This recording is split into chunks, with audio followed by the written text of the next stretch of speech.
My parents are probably very disappointed that I'm not a spaceman or a train driver. Here I am in schools. I don't think my father, if he was alive today, would ever have thought that I was a headmaster.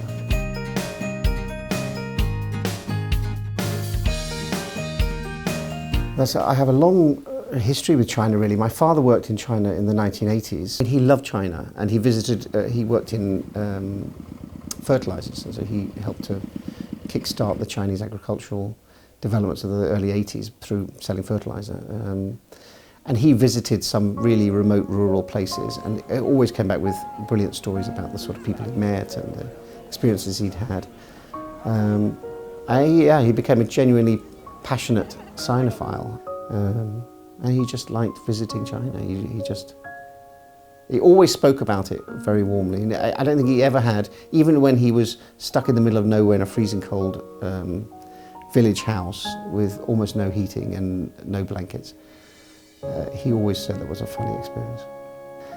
And I came to China first in 1999 to 2000, the winter, so the millennium winter I came. I mean, coming from Britain, as a young person, you don't really notice how small Britain is physically, and how intimate it is. And people talk about long distances, and actually you're travelling maybe 2 hours, and that's quite a long way in Britain. In China, 2 hours is merely visiting your neighbour, I think. And so the scale of the size of cities like Beijing and Shanghai was really interesting to me.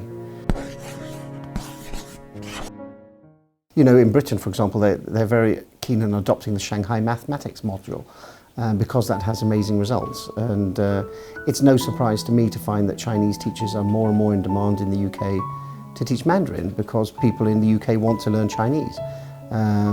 China is the country of the future, a country with a great past. So it's an exciting time to be engaged with Chinese learning and Chinese education. To me, the British system is not perfect.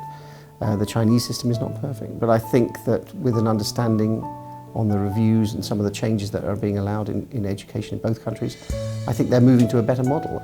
I think it's great for China that it's opened up and it's become such a wealthy country in just such a short space of time. And in many ways, the evidence would suggest that China will become the global superpower in the next 50 to 100 years.